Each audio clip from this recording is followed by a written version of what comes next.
All right. So is there anybody here who's not been here through the road to Emmaus? I think we're all familiar with what we're doing. So I'm not gonna take the time to go back to Luke 24 and really cover that, other than just the one verse, which is really the key verse in there, where it says, "And Jesus, beginning with Moses and all the prophets, he interpreted to them in all the scriptures the things concerning himself." So we come tonight to, this is part 7. It's the 7th book in the Bible, the book of Judges. 7. 7. Part 7. To the fun, crazy, yet tragic book of Judges. It's been called the Wild, Wild West of the Old Testament recently by Pastor Tim, and rightfully so, because it's pretty crazy. How many of y'all have been to kids camp in the last decade? A good many of you. Do y'all remember some of the more crazy characters and stories that happened in Judges? Can anybody recap that for me? Do y'all know who I'm talking about? Okay, that's one. But we don't really do that in kids camp, do we? Nope. We're going to get to that one. How about the left-handed man? Y'all don't remember this? Ehud?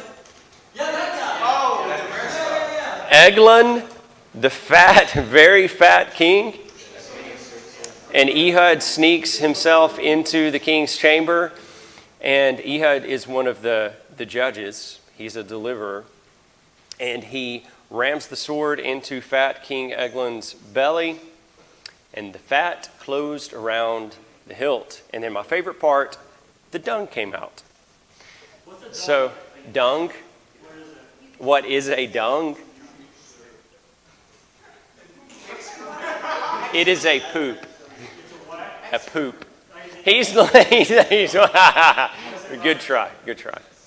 Okay, so there is also a theme in this book of women crushing men's skulls. You heard me right. Women crushing men's skulls. I'm going to read you just a couple, because we're not going to cover these in detail. I have to read a few of these. The first one is none other than Jael. In chapter 4:21, you might want to look it up just to say that I'm not lying.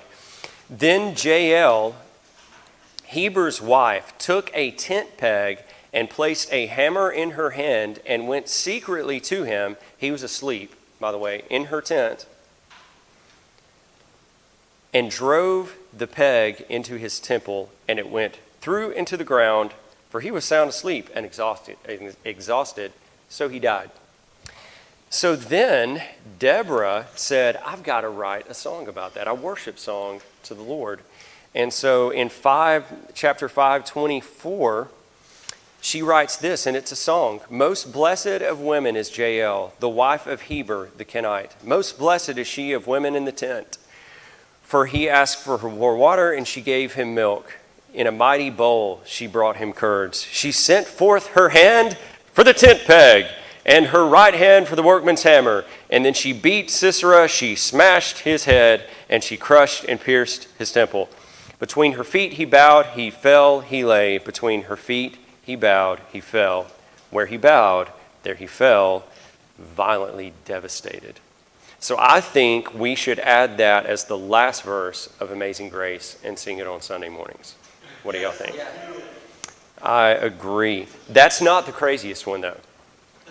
Judges chapter 9, our theme of women crushing skulls, 9:53. But a certain woman threw an upper millstone on Abimelech's head, and she smashed his skull.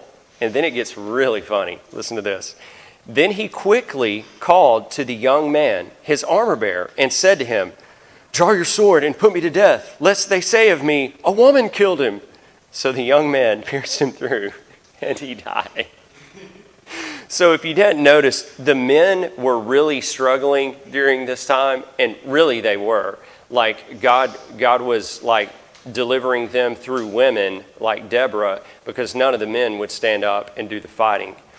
And so there are great stories of deliverance, then there's crazy ones like that. And there's familiar characters. You've already mentioned one of them, Gideon. And what is another great character we know and talk about in Judges? Samson. That's right. But it ends in tragedy. The last verse of the book goes like this. In Judges 21:25, it says, "In those days there was no king, and everyone did what was right in his own eyes."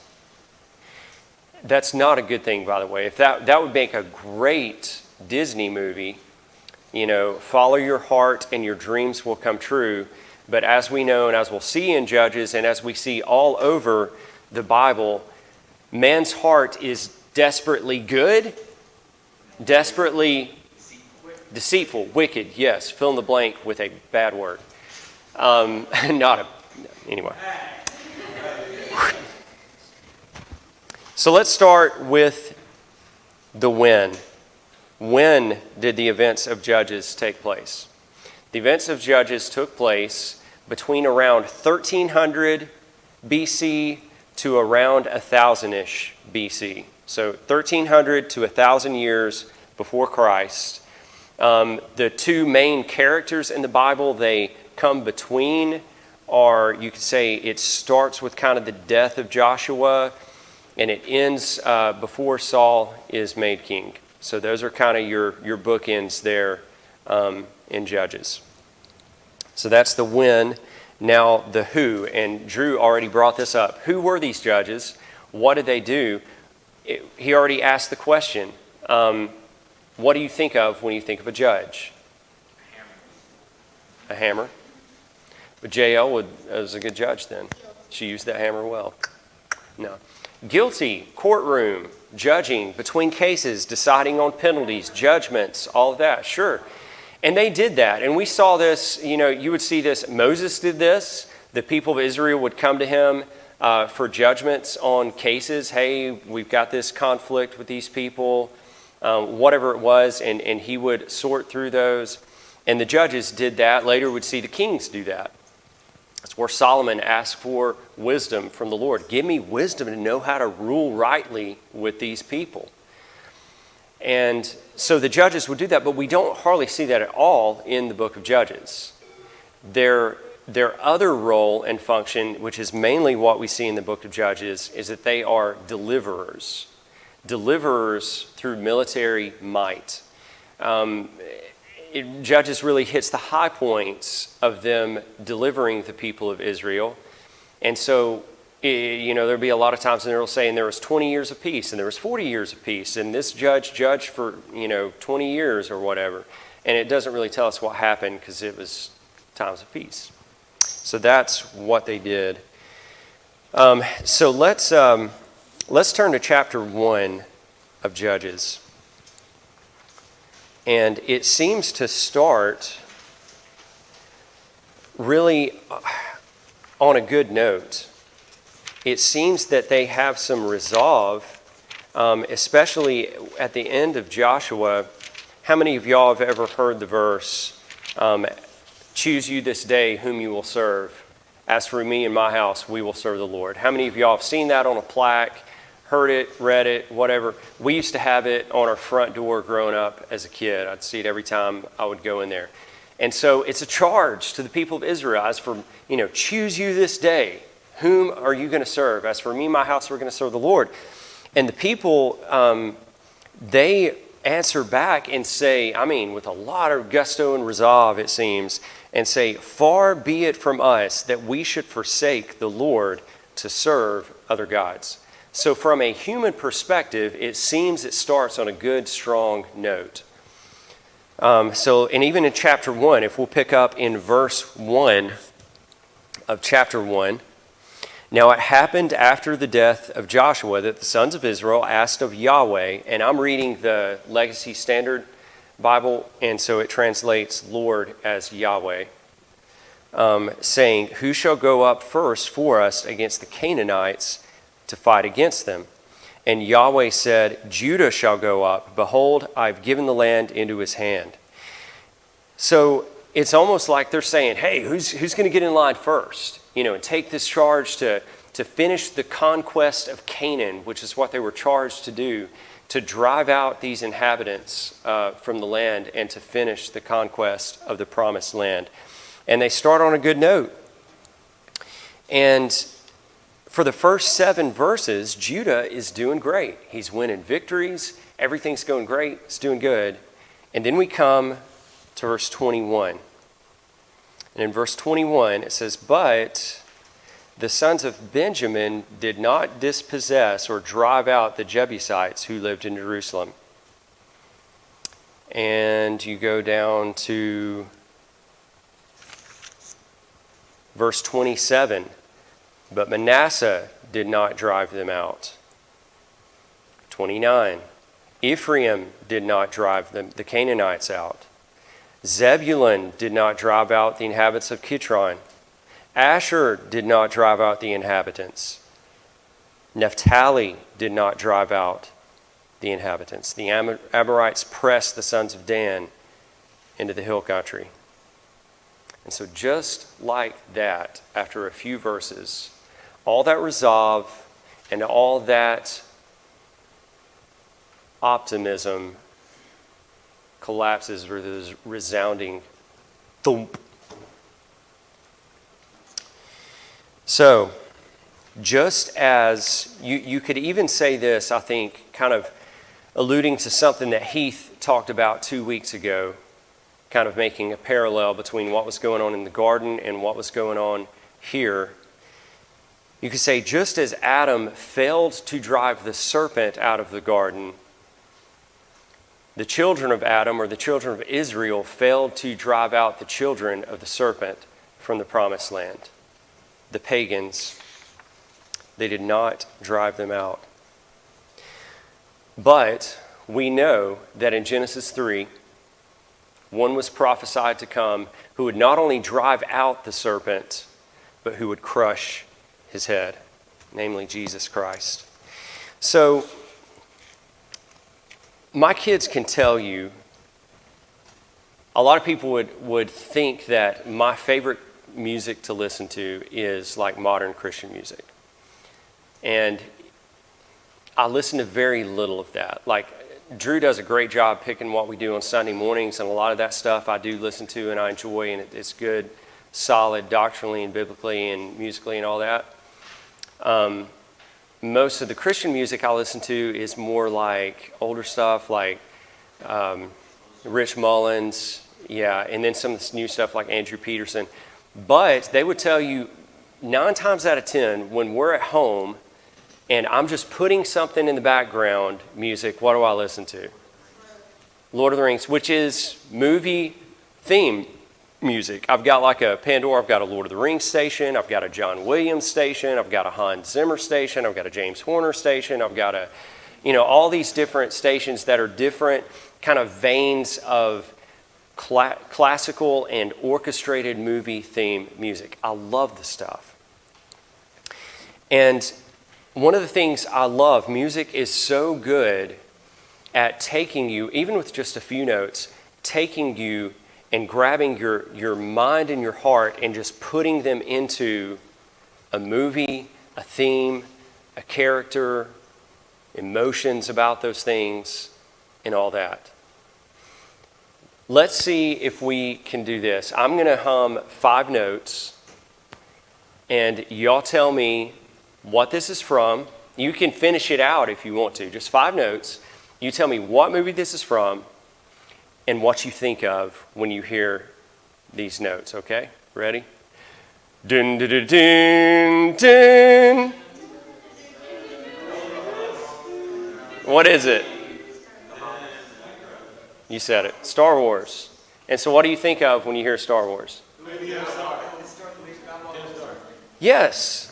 Darth Vader. Some of you went straight to the darkness. Luke Skywalker, all of those. It takes you into a character in a film. How about 4 notes? If Josh was in here, he would love this one. Dun, dun, dun, dun. Indiana Jones. And what do you think of? You think of just 4 notes and you think of Indiana. Han Solo. Star Wars, you think of Star Wars. No. You think of the bullwhip and the hat and the adventures, and automatically those 4 notes take you into the character. What did you say?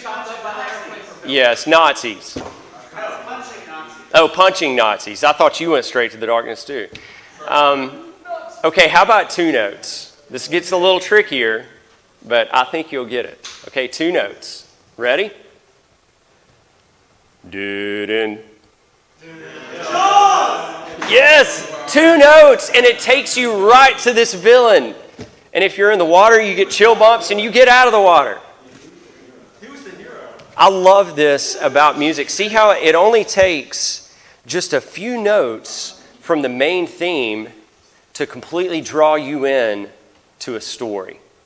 And movie makers do this intentionally. And if you notice, and this is one thing I love about the movie themes and all that, if you notice, even a lot of characters have a theme just for them.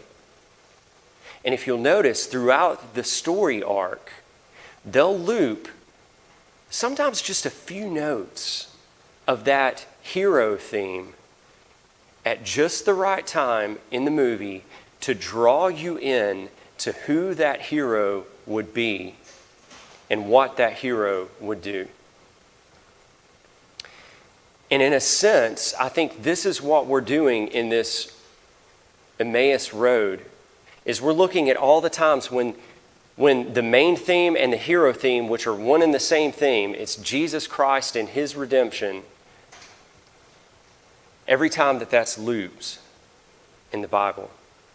And it will draw us more in, and as he said, and as those 2 guys said in Luke 24, to make our hearts burn within us, to see who Christ is, who this deliverer would be, and how he would deliver his people. You can almost, in Genesis 3, you've got the picture there where everything is bleak. God has just pronounced curses and woe, and everything is just spiraling down.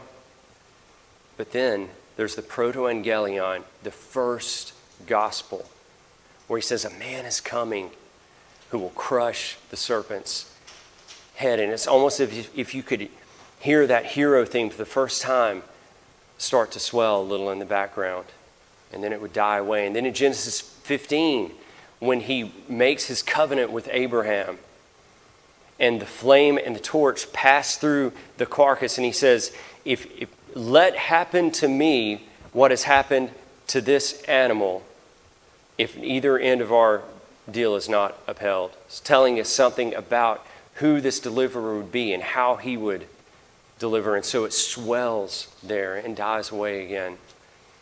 And then as the people are taken captive into Egypt, it would die away, only to swell again as he delivered his people over and over. When Moses delivered them from the hand of Pharaoh in Exodus, only to die down again as they wandered in the wilderness for 40 years. And we'd hear subtle themes with the tabernacle and the law,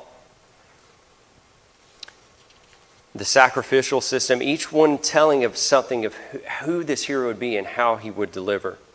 And in Joshua, we start to see great victory like the Battle of Jericho and the conquest of Canaan and the Promised Land, and the music seems to be building only to die away again here at the beginning of Judges, where it says they did not drive out the inhabitants. And the rest of Judges will see this pattern of hearing the main theme of redemption swell and then die away, sometimes swelling to near a crescendo and sometimes just a few notes. But as we've seen, it only takes a few notes to draw our minds and our affections into who this deliverer would be, who this greater and true judge and deliverer would be. As Jesus said to the Pharisees, you search the scriptures because you think in them you have eternal life, but the scriptures testify of me. So if someone could look up Judges 3, 7 through at least 11, who can read that for me?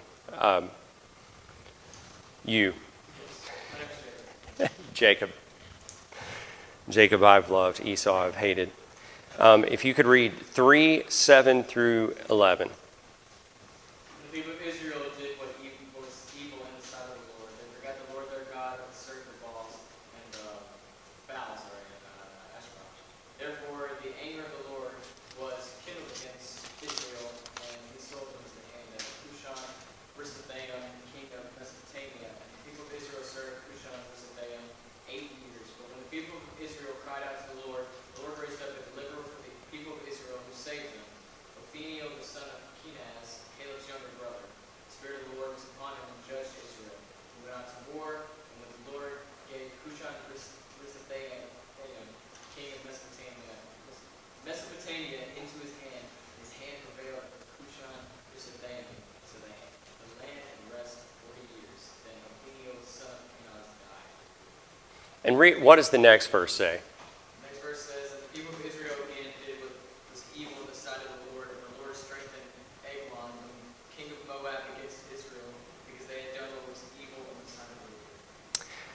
Okay, do you see they ended up where they started? You could almost copy and paste that about 12 times, and you'd have the book of Judges. It is a pattern that repeats over and over. Worse than a pattern, it's like a downward spiral because they continue to get worse and worse and worse, because that's what following your heart does. So the first 8 numbers on your study guide, we're about to crank through real quick. So if you could go ahead and put the first one up there. Okay, so the first thing that happens is the people sin in verse 7.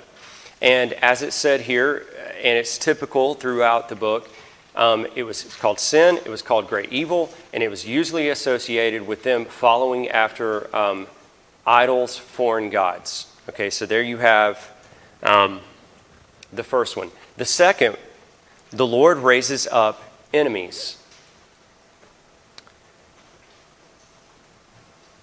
This showing that God is sovereign, even in this whole thing, over every detail, God is sovereign and God is working out his good plan, even when it seems bad for Israel. 3 is the people cry out to the Lord in verse 9. Number 4, the Lord raises up a deliverer. Number 5, the Spirit of the Lord is on him. Okay, sometimes it says that the Spirit of the Lord, like with Samson, came mightily upon him. Sometimes it just says it was on him. And sometimes it says it was withdrawn from him or whatever. So Jesus, as the true and greater judge, in John 3:34, it says the Spirit was given him without measure. And I'm not going to try to explain the inner Trinitarian working of that. That's what the Bible says.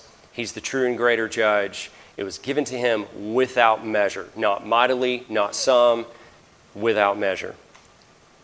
Number 6, he defeats their enemies. The judge defeats their enemies. Usually with, it's always the Lord delivering, but with some help from other people. Number 7, while he is alive, there is peace and rest. Or while he lives, there is peace and rest. And then 8, as we saw at the end of that, the judge dies and the pattern repeats. Almost every time, this is the pattern that Judges follows. And like we said already, it's worse than a pattern. It's a downward spiral. They just continue to get worse in this. So we're going to skip to chapter 6 at the start of another cycle downward.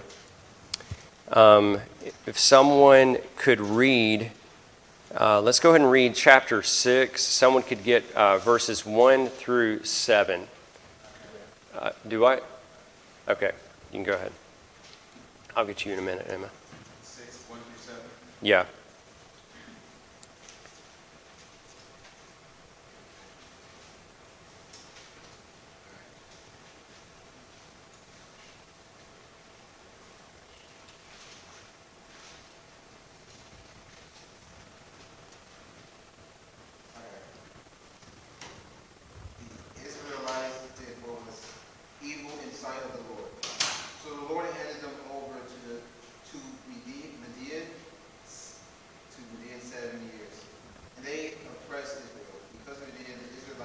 hiding places for themselves in the mountains, caves, and strongholds. Whenever the Israelites planted crops, the Midianites, Amalekites, and the Kenites came to attack them.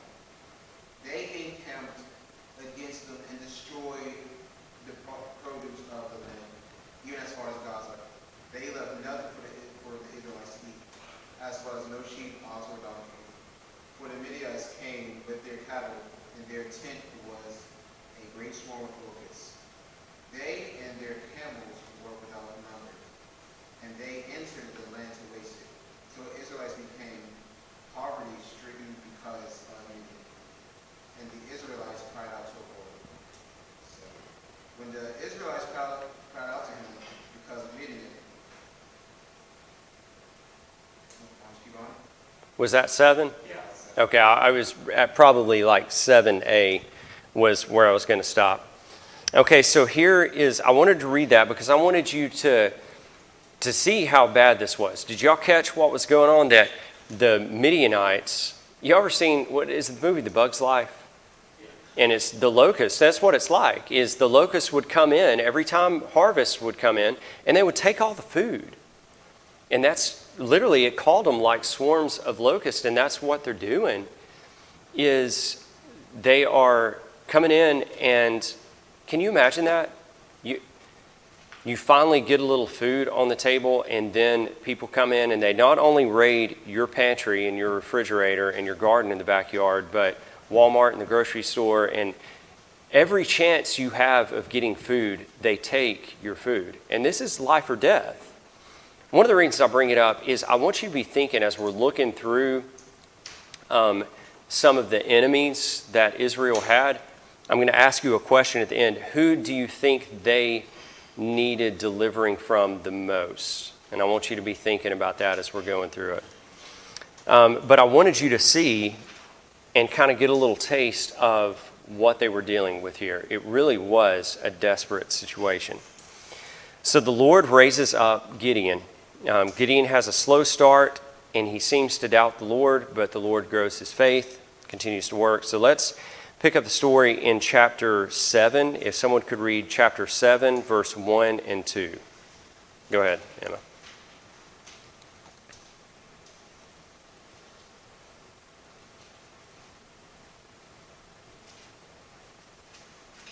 Seven, 1 and 2. Huh? Oh, weird looking word. Just guess at it. Oh, Jerubbaal, Gideon. Yeah, that's his. Gideon and all the people who were with him rose early and camped beside the spring of Eric. In the camp of Midian was north of them by the hill in the valley. The Lord said to Gideon, "The people with you are too many for me to give the Midianites into their hands, lest Israel boast over me, saying, My own hand has saved me." Okay, so there's 32,000 Israelites. I mean, that's not as many as the Midianites. They had many more, it sounds like. But 32,000 is a decent army. And then God says, nope, it's too many. If you win with this many, you will say, my own hand has saved me. This is the natural tendency of man, and this is number 9. The natural tendency of man is to think he can contribute to his own salvation. What does Ephesians 2, 8 and 9 say?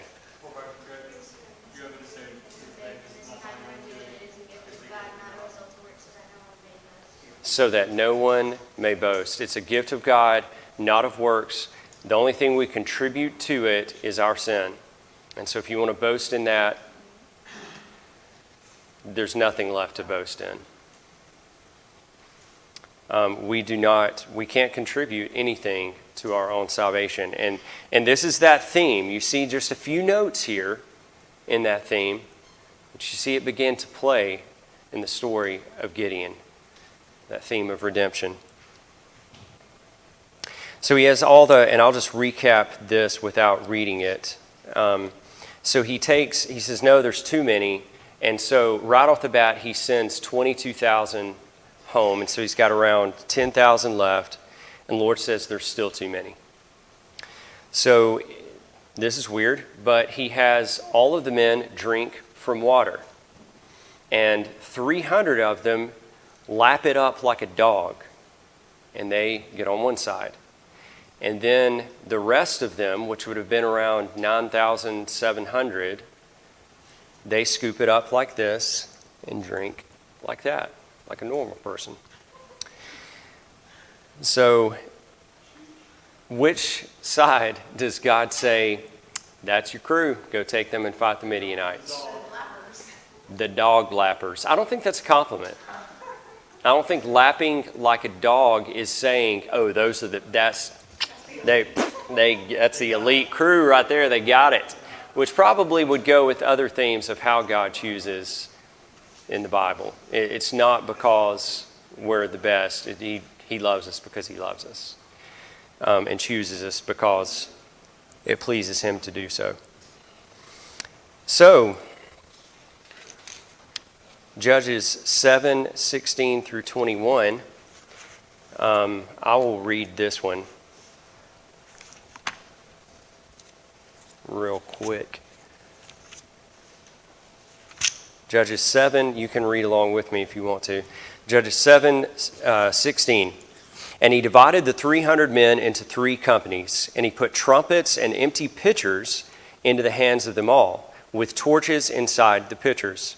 Then he said to them, look at me and do likewise. And behold, I will come to the outskirts of the camp, and will be that just as I do so, you do likewise. And I and all who are with me will blow the trumpet. Then you also shall blow the trumpets all around the camp and say, for Yahweh and for Gideon. So Gideon and the 100 men who were with him came to the outskirts of the camp at the beginning of the middle watch. Which even that right there is military genius in how they won this, being at the middle watch. When they had just set up the watch, they blew the trumpets and smashed the pitchers that were in their hands. Then the 3 companies blew the trumpets and broke the pitchers, and they held the torches in their left hands and the trumpets in their right hands, and called out, a sword for Yahweh and for Gideon. And each stood in his place around the camp. Then all the camp ran, and they made a loud shout and fled. So, a few things here. One, we've already seen this imagery used of a torch and a pipe. Do y'all remember where? I talked about it earlier. In Genesis 15? Abraham, that's right. And so it might not be stretching too far to say that, again, this might be showing something of how the true and greater judge, Jesus, would deliver. When Paul talked about clay pots, he talked about it being our human vessels, basically. And so here you have light in a clay pot. And when the clay pot is broken, that's when victory is won. Might just be a couple notes, but I think that theme may be continuing there. Y'all see the picture there? That Christ, when his body was broken, is when... And then there's also this. What do the people shout out? A sword for Yahweh, or a sword for the Lord and Gideon. Sword of God and man. God and a man. God and a man. Could this be telling us something of what the true and greater judge would be? That it would be the God, man, Jesus Christ, who would be our ultimate judge and deliverer. And also that they call on the name of the Lord and are delivered.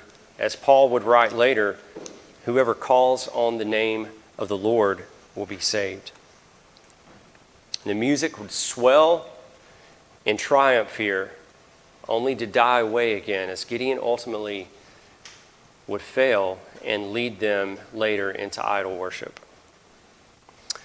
Lastly, we have Samson, who was known for what? His strength. Long hair. And strength. Yes. The Incredible Hulk of the Old Testament. So I'm going to read Judges 13, 1 through 5.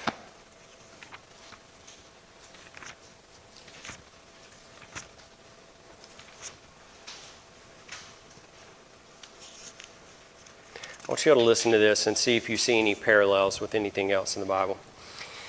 First, we have the start of another downward spiral. Then the sons of Israel again did what was evil in the eyes of Yahweh, so that Yahweh gave them into the land of the Philistines for 40 years. That's 2 less years than I've been alive. That's a long time. And there was a certain man of Zorah, because I'm old. Y'all remind me all the time. There was a certain man of Zorah of the family of Danites, whose name was Manoah, and his wife was barren and had borne no children. Then the angel of Yahweh appeared to the woman and said to her, Behold now, you are barren and have borne no children, but you shall be with child and give birth to a son. So now be careful not to drink wine or strong drink, nor eat any unclean thing. For behold, you shall be with child and give birth to a son, and no razor shall come upon his head, for the boy shall be a Nazarite to God from the womb, and he shall begin to save Israel from the hand of the Philistines. So, this starts out similar to, a lot of the, like Abraham and Isaac, kind of like Zechariah and John the Baptist. John the Baptist was a Nazarite. Samson is a Nazarite. The angel appears to the parents. There's barrenness, all of this stuff going on, but it also is reminiscent of Jesus. In Matthew 21, it says, She will bear a son, and you shall call his name Jesus, for he will save his people from their sin. So again, this time it looks like this deliverer is going to be different, and in ways he is. He's a Nazarite. There's only a few of these guys mentioned in the Bible. And he starts off on the right track for about 2 verses. Could somebody read 13, 24, and 25? Who's got that for me? If you get it, go for it.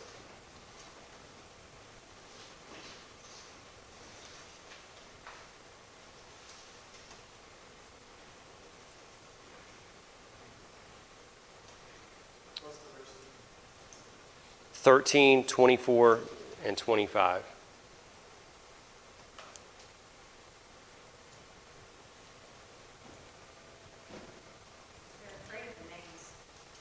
Just give it your best shot. It doesn't, the names don't matter. 13, 24, 25. And the woman bore a son and called his name Samson, and the young man grew, and the Lord blessed him. The Spirit of the Lord began to stir him in Menahanath, between Zorah and Eshtaol. Okay.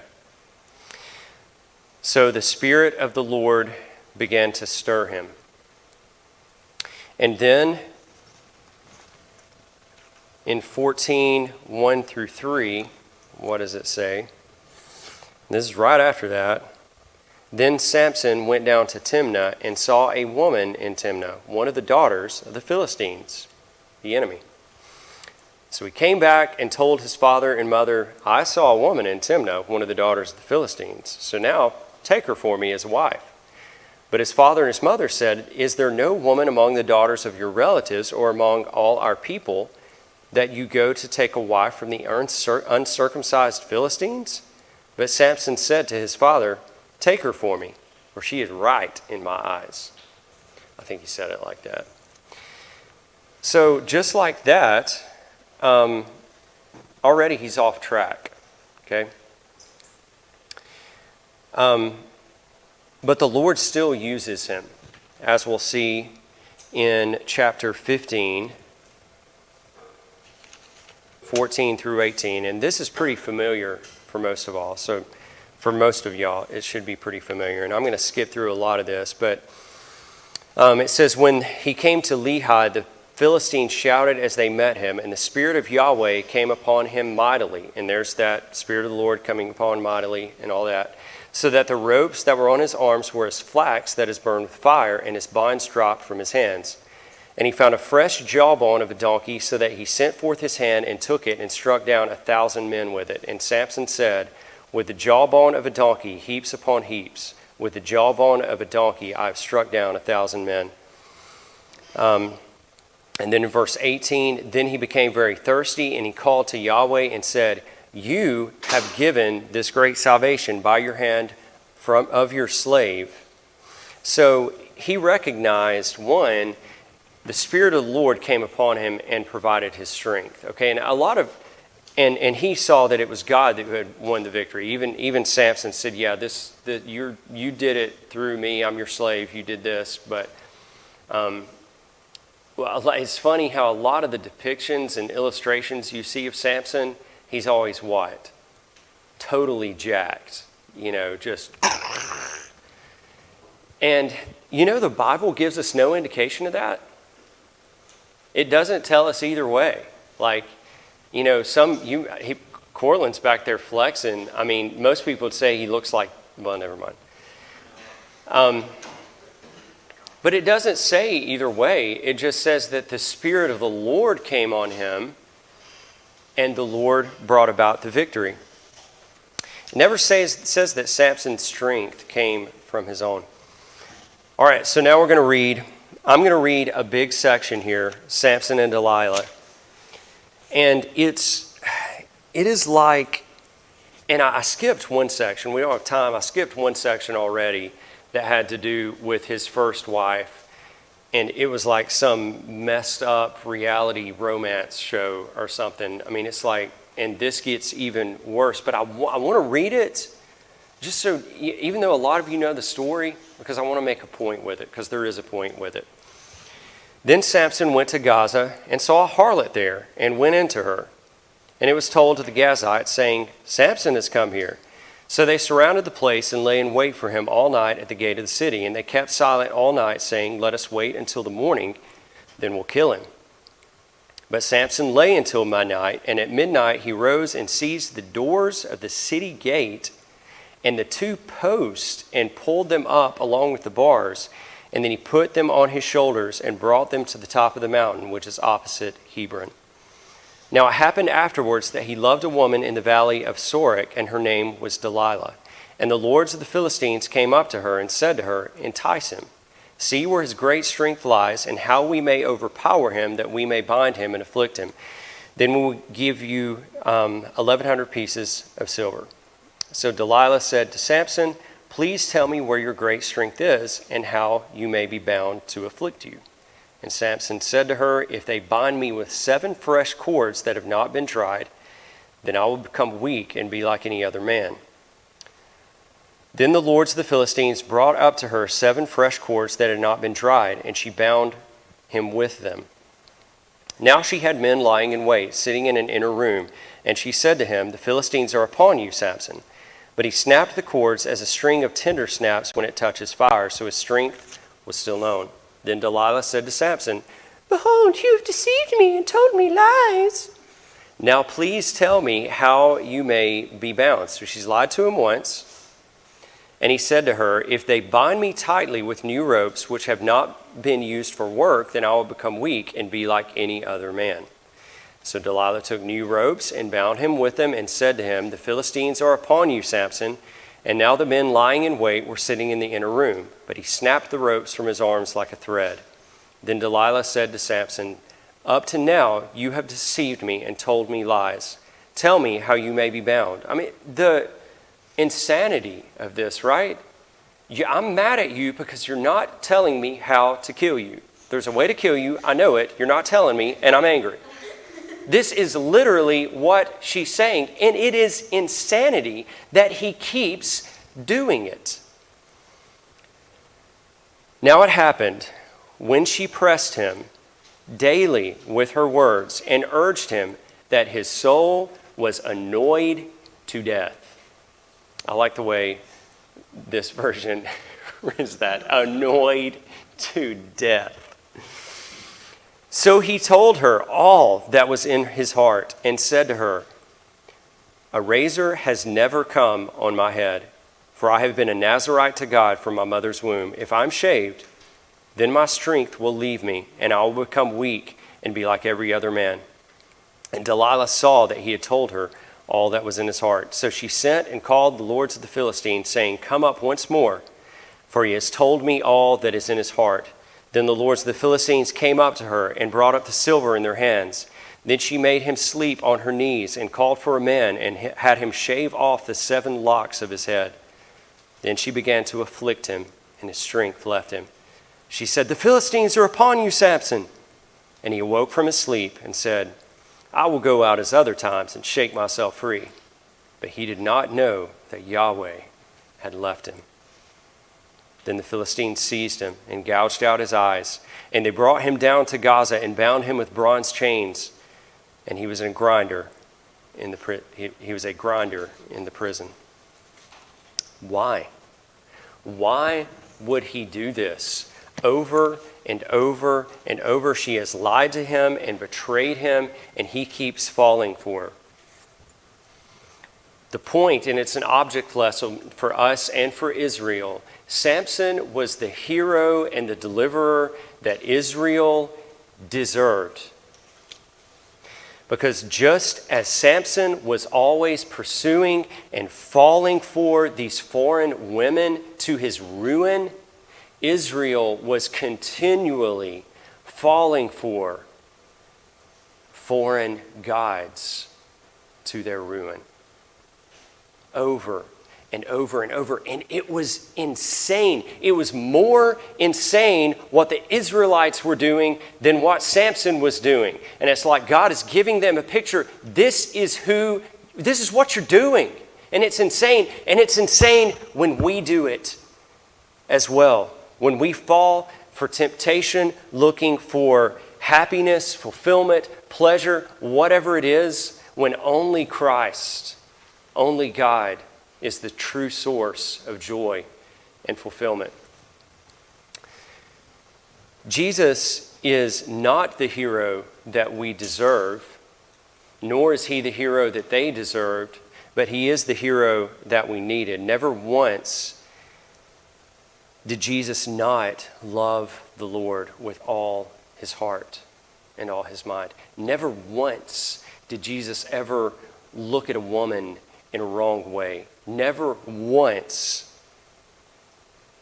As it says in Isaiah, he will know how to refuse the bad, the evil, and choose the good.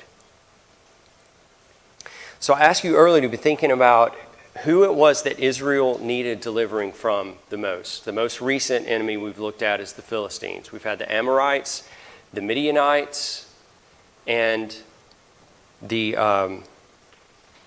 Philistines. And remember, the Philistines would be around for a while. Goliath was a Philistine. They were pretty big enemies. So what enemy did they need delivering from the most? What do y'all think? Themselves. Look at y'all. Yes. And see, I tried to trick you even with how I did the outline. Themselves, their own sinful hearts. We see it over and over where it says, and the Israelites did what was evil in the sight of the Lord. And in response to that, the Lord strengthened these enemies against them. Somebody turn to Romans 5:10. Romans 5:10. And read it loud and proud.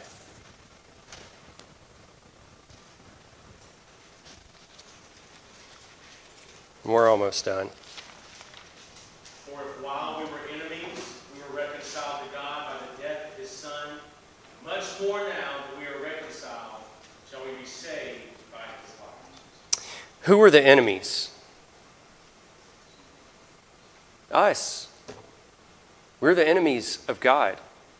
We need delivering from ourselves. Our own hearts are wretched and sinful, we need delivering. See, they needed deliverance from their sin, and their deliverers could not even deliver themselves from their own sin. You see the failure over and over with Gideon and Samson and all these guys. They could not even deliver themselves.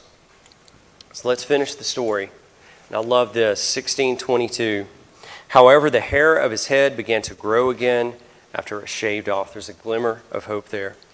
Now the lords of the Philistines assembled to offer a great sacrifice to Dagon their god and to be glad. And they said, our God has given Samson our enemy into our hands. Then the people saw him and praised their gods. For they said, our God has given our enemy into our hands, even the destroyer of our country, who has slain many of us. So it happened when their hearts were merry that they said, call for Samson, that he may amuse us. So they called for Samson from the prison, and he entertained them. And they made him stand between the pillars. Then Samson said to the boy who was holding his hand, let me feel the pillars on which the house is established, that I may lean against them. Now the house was full of men and women, and all the lords of the Philistines were there, and about 3,000 men and women were on the roof looking on while Samson was amusing them. Then Samson called to Yahweh and said, O Lord Yahweh, please remember me and please strengthen me just this time, O God, that I may at once be avenged of the Philistines for my 2 eyes. Then Samson grasped the 2 middle pillars on which the house was established and supported himself against them, the one with his right hand and the other with his left. And Samson said, let me die with the Philistines. And he bent with his strength so that the house fell on the lords and all the people who were in it. So the dead whom he put to death by his death were more than those whom he had put to death in his life. So here we see that theme of deliverance start to swell. And for 1,000 years, we would see it swell and die off, and swell and die off, until finally the true and greater Samson, made captive by his enemies, beaten, would hang on a cross, and not for vengeance for his 2 eyes, but for love greater than any man has known, he would spread out his arms and lay down his perfect, sinless, infinitely valuable life. And he would be crushed. Not by stones from a Philistine palace, but he would be crushed by the wrath of God. The wrath that you deserved, the wrath that I deserved.